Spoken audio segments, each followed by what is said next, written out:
Early in the morning, Laban rose, kissed his sons and daughters, and blessed them. Then he departed and returned home. As Jacob continued on his way, the angels of God met him.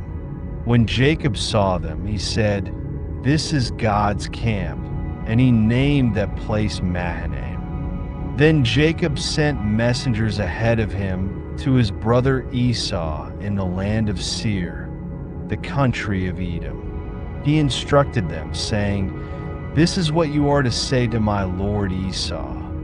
Your servant Jacob says, I have stayed with Laban and remained there until now.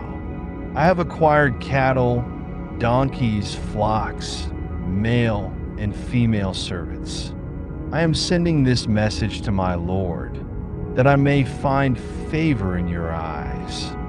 When the messengers returned to Jacob, they said, "We went to your brother Esau, and now he is coming to meet you, and 400 men are with him." Jacob was greatly afraid and distressed.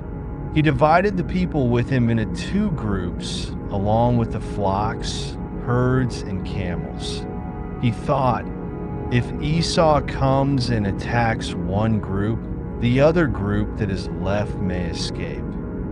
Then Jacob prayed, "O God of my father Abraham, God of my father Isaac, Lord, who said to me, 'Return to your country and your relatives, and I will prosper you.'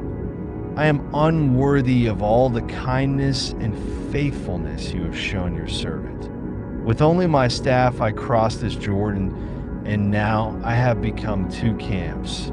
Save me, I pray, from the hand of my brother Esau, for I am afraid he will come and attack me, and also the mothers with their children.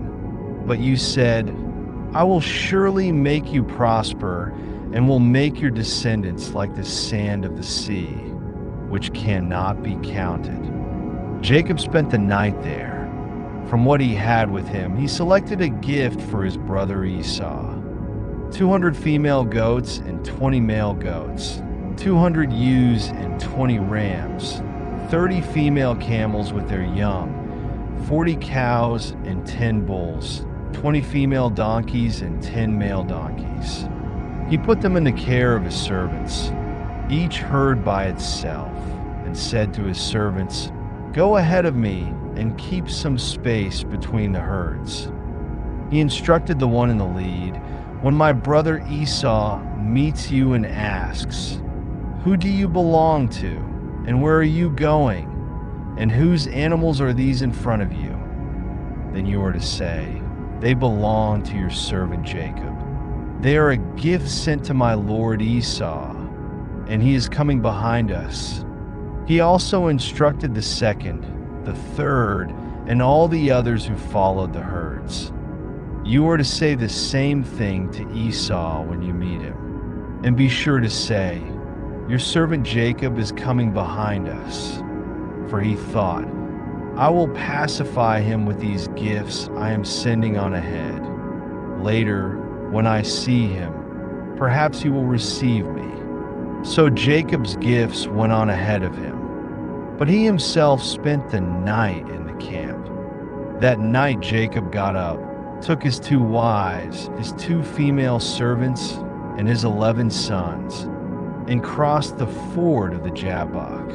After he had sent them across the stream, he sent over all his possessions. So Jacob was left alone, and a man wrestled with him till daybreak. When the man saw that he could not overpower him, he touched the socket of Jacob's hip, so that his hip was wrenched as he wrestled with the man. Then the man said, "Let me go, for it is daybreak." But Jacob replied, "I will not let you go unless you bless me." The man asked him, "What is your name?" "Jacob," he answered. Then the man said, "Your name will no longer be Jacob, but Israel, because you have struggled with God and with humans and have prevailed." Jacob said, Please tell me your name." But he replied, "Why do you ask my name?" Then he blessed him there. So Jacob called the place Peniel, saying, "It is because I saw God face to face, and yet my life was spared." The sun rose above him as he passed Peniel, and he was limping because of his hip. Therefore, to this day the Israelites do not eat the tendon attached to the socket of the hip, because the socket of Jacob's hip was touched near the tendon.